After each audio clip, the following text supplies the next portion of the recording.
लोकसभा चुनाव के नतीजों ने बीजेपी के हौसलों को तोड़ दिया है। 4 जून से पहले 400 पार का नारा बुलंद करने वाली पार्टी के नेता अब इस बारे में बात भी नहीं करना चाहते। 10 साल से सत्ता के शिखर पर बैठी बीजेपी के बारे में कहा जाने लगा है कि ये खुमारी उतरने की शुरुआत है। नमस्कार, मैं हूं संजीव चौहान और हमारी इस खास पेशकश में आप सबका स्वागत है। तो अर्श से फर्श पर आना क्या होता है, इसे लोकसभा चुनाव के नतीजों से अच्छी तरह से समझा जा सकता है। पहले 400 पार का दंभ था, लेकिन अब 273 के लाले हैं। जी हाँ, 273, जिसकी हसरत ने बीजेपी को बैकफुट पर ला दिया है। अब बीजेपी के नेता अपनी पार्टी का नाम लेने के बजाय एनडीए के नाम की माला जप रहे हैं। कल तक एनडीए में बीजेपी ही सब कुछ थी, अब एनडीए के घटक दलों का नाम भी सुनाई देने लगा है। और यह सब कुछ एक झटके में हुआ है, वरना जिस एनडीए का नाम अब सुनाई दे रहा है, उस एनडीए की सालों तक बैठक भी नहीं हुआ करती थी। किसी ने खूब कहा है कि सत्ता का नशा जब उतरता है तो हकीकत साफ साफ नजर आने लगती है। कमोबेश बीजेपी को जिस सत्ता का घमंड हो गया था, वो अब टूटने लगा है और कहा जा रहा है कि बीजेपी अपने ही मैदान में एक बड़ा मोर्चा हार गई है। बीजेपी ने उत्तर भारत में पसरे 10 हिंदी भाषी राज्यों में 55 सीटें गंवा दी। बीजेपी ने कुल 240 सीटों पर 2019 में 303 सीटें जीती थी, यानी कुल 63 सीटों का उसे नुकसान हुआ है। 2002 से 2012 के बीच गुजरात में हुए 3 विधानसभा चुनाव हो या 2014 से अब तक हुए 3 लोकसभा चुनाव, ये पहली बार है जब नरेंद्र मोदी अपनी पार्टी को बहुमत नहीं दिला पाए। और बीजेपी की इस दुर्गति के पीछे 4 या कहें 6 बड़े फैक्टर्स हैं। तो इन 6 फैक्टर्स की हम बात करेंगे एक एक करके। सबसे पहले अलग अलग पॉलिटिकल जोन में हुए नुकसान की बात कर लेते हैं। तो देश को अगर 5 पॉलिटिकल जोन के नजरिए से देखा जाए तो बीजेपी ने north west north east zone में कुल 65 सीटें गंवाई हैं, जबकि साउथ जोन में 2019 के मुकाबले बीजेपी को कोई बड़ा गेन होता नजर नहीं आ रहा है। बीजेपी को इकलौता फायदा ईस्ट में देखने को मिल रहा है, जहां उसकी 3 सीटें बढ़ी हैं। बीजेपी दक्षिण भारत में कमल खिलाने की हर मुमकिन कोशिश कर रही थी। पार्टी यहां एक बार फिर से नाकामयाब ही रही। एक केरल की सीट छोड़ दी जाए तो। बात करते हैं अब दूसरे बड़े फैक्टर की। बीजेपी ने इस बार 2019 में जीती 95 सीटें गंवाई हैं। 2019 में जिन 303 सीटों में बीजेपी ने जीत हासिल की थी, उनमें से 93 सीटें बीजेपी हार गई। इनमें सबसे ज्यादा सीटें नॉर्थ जोन की। बीजेपी ने नॉर्थ की 56 सीटें गंवाई हैं, जबकि 4 नई सीटें जीती हैं। वहीं वेस्ट की 16 सीटें गंवाई हैं और 4 नई सीटें जीती हैं।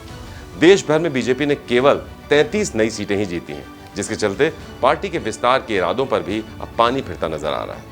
वहीं हार का तीसरा फैक्टर, हिंदी पट्टी में मिली हार। जी हाँ, ये एक बड़ा तीसरा फैक्टर रहा। हिंदी पट्टी में हार का मतलब बीजेपी अपने ही गढ़ में हार गई। इस इलाके में बीजेपी ने 58 सीटें गंवाई हैं। 2019 में इसी इलाके में बीजेपी ने एक तरफा चुनाव जीता था और नॉर्थ जोन की 235 सीटों में से 183 सीटें जीती थी। 2024 में बीजेपी को सबसे ज्यादा नुकसान यूपी और राजस्थान में हुआ। 2019 में पार्टी ने यूपी में 62 और राजस्थान में 24 सीटें जीती थी, जबकि यूपी में 29 सीटों का उसे नुकसान हुआ है इस बार। वहीं राजस्थान में 10 सीटें गंवाई हैं बीजेपी ने। वहीं चौथा फैक्टर एंटी इनकम्बेंसी रहा। मोदी ने बतौर प्रधानमंत्री 2 बार अपना कार्यकाल पूरा किया, यानी देश में 10 साल तक मोदी सरकार रही। ऐसे में चुनाव में एक सबसे बड़ा फैक्टर एंटी इनकम्बेंसी पैदा हो ही जाता है। पॉलिटिकल एक्सपर्ट्स मानते हैं कि जिन इलाकों में बीजेपी पीक पर पहुंच गई थी, वहां सीटों को बचाए रखने के लिए बीजेपी को संघर्ष करना पड़ा। 5वां फैक्टर विपक्षी एकजुटता की वजह से शिफ्ट हुआ वोट है। दरअसल 543 में से 441 सीटों पर बीजेपी ने अकेले चुनाव लड़ा। वहीं इंडिया अलायंस ने 466 सीटों पर एक साथ कैंडिडेट्स उतारे। इसके चलते जो वोट शेयर अलग अलग बढ़ जाता था, वो एक मुश्त इंडिया अलायंस को मिला, जिसके चलते कांग्रेस, सपा और टीएमसी ने अपनी अपनी सीटों पर बढ़त बनाई। वहीं छठा फैक्टर दक्षिण भारत में मिली हार रहा। दक्षिण भारत में पीएम मोदी की मेहनत सीटों में तब्दील नहीं हो पाई। पीएम मोदी ने चुनावी सीजन के 61 दिनों में 22 रैलियां और रोड शो दक्षिण में किए। साथ ही मोदी ने 1 जनवरी 2024 से लेकर 30 मार्च तक हर तीसरे दिन दक्षिण में दौरा किया। इसके अलावा राजनाथ सिंह, शिवराज सिंह चौहान, जेपी नड्डा, अमित शाह ने भी दक्षिण में जमकर प्रचार किया। मोदी ने सेंगोल को एक नए संसद भवन में स्थापित करने से लेकर, जी हाँ, सेंगोल जब स्थापित हुआ था तो वो दक्षिण का ही एक प्रतीक चिन्ह था, जिसे नए संसद भवन में स्थापित करने से लेकर उन्होंने काशी तमिल संगमम और सौराष्ट्र तमिल संगमम की शुरुआत करने का दांव भी खेला। लेकिन इस चुनाव में किसी भी तरह का उनका दांव नहीं चल सका। वहीं उत्तर भारत में बीजेपी की सीटें घटने के पीछे कई और भी वजह रहीं। 2019 में नॉर्थ जोन में 235 में से 183 सीटों पर बीजेपी ने जीत हासिल की थी, जिनमें से 82 सांसदों को 2024 में मौका ही नहीं दिया गया। 82 सांसद हटाए गए, उनकी जगह पार्टी ने नए चेहरों को चुनाव में उतारा। अब बीजेपी इससे एंटी इनकम्बेंसी को साधना चाहती थी, लेकिन ऐसा होता नतीजों में तो दिखा नहीं। वहीं राम मंदिर का मुद्दा भी बेअसर ही रहा। संघ और बीजेपी के कोर एजेंडे में शामिल राम मंदिर का निर्माण जनवरी 2024 में पूरा हो गया था। मोदी ने इसे बड़े पैमाने पर सेलिब्रेट किया, लेकिन राम मंदिर इस चुनाव में बेअसर रहा। इतना कि जिस अयोध्या में सब कुछ हुआ, फैजाबाद सीट आती है जिस अयोध्या में, वहां बीजेपी हार गई। जाट किसान की नाराजगी भी बीजेपी पर भारी पड़ी। पश्चिमी यूपी, हरियाणा, पंजाब में किसानों की नाराजगी भी बीजेपी को झेलनी पड़ी। दरअसल इन इलाकों के किसान एमएसपी और 3 कृषि कानूनों को लेकर बीजेपी से नाराज थे। अब इसके चलते एंटी बीजेपी जैसी एक लहर बन गई। साथ ही हरियाणा, पंजाब और यूपी के जाटों में बीजेपी को लेकर काफी नाराजगी रही। जानकार कह रहे हैं कि पहलवानों के मामले में और यौन उत्पीड़न के आरोपी बृजभूषण सिंह के खिलाफ बीजेपी की ओर से कोई कार्रवाई न किए जाने के कारण महिलाओं में भी नाराजगी रही। 2019 में हरियाणा की 60% महिलाओं ने बीजेपी को सपोर्ट किया था, लेकिन इस बार यहां पार्टी को 5 सीटों का नुकसान उठाना पड़ा। वहीं कहा जा रहा है कि संघ ने इस चुनाव से एक दूरी बना ली थी, जिसकी वजह से बीजेपी बहुमत से दूर रह गई, क्योंकि संघ का जो काडर है वही वोटों को पोलिंग सेंटर्स तक लेकर आता था। एक व्यवस्था हुआ करती थी, वो व्यवस्था इस बार नहीं दिखी, क्योंकि संघ से एक दूरी बन गई थी। दरअसल 2004 के लोकसभा चुनाव में संघ ने अटल बिहारी वाजपेयी सरकार से खफा होकर चुनाव से दूरी बना ली थी, जिसके बाद बीजेपी की लोकसभा चुनाव में बुरी तरह से हार हुई थी। जब आरएसएस बीजेपी सरकार से कई वजहों से नाराज थी, इनमें सबसे बड़ी वजह थी दूसरी पार्टी के नेताओं को बीजेपी में शामिल कराना।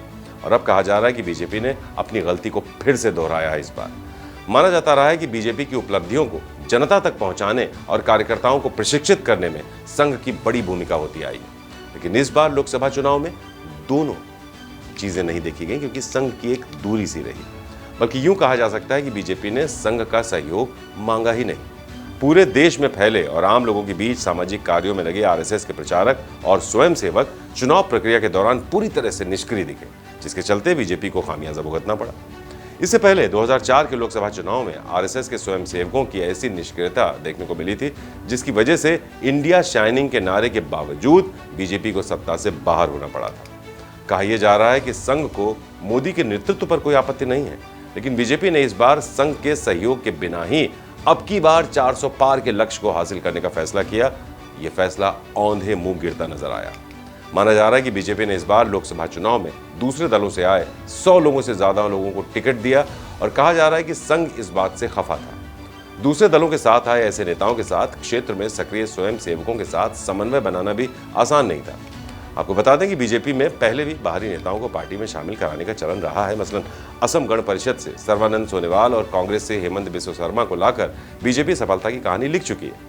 लेकिन असम में इन नेताओं को लाने से पहले संघ की राय भी ली गई, और वहां दशकों से काम कर रहे संघ के प्रचारकों और स्वयं सेवकों ने उनके नेतृत्व में भारतीय जनता पार्टी को जिताने में सक्रिय भूमिका भी निभाई थी। लेकिन सत्ता के शिखर पर बैठे बीजेपी के 2 नेताओं को लगने लगा कि अब चुनाव जीतने के लिए किसी से सलाह लेने की जरूरत नहीं है, जिसकी वजह से धीरे धीरे बीजेपी ने संघ से सलाह लेना पूरी तरह से बंद कर दिया, और फिर जो नतीजे आए वो सबके सामने है। खैर, आज समझ ले कल ये मौका हाथ न तेरे आएगा, ओ गफलत की नींद में सोने वाले धोखा खाएगा, चढ़ता सूरज धीरे धीरे ढलता है ढल जाएगा। तो समझदार को इशारा ही काफी है, अगर नहीं संभले तो जो होना है वो तो हो जाएगा। हमारी इस खास पेशकश में इतना ही। नमस्कार। यूपी की हर खबर देखने और उनसे अपडेट रहने के लिए हमारे चैनल श्रेष्ठ यूपी को सब्सक्राइब और लाइक करें। साथ ही बेल आइकन को दबाना ना भूलें, जिससे हमारे हर वीडियो की जानकारी आप तक पहुंचती रहे।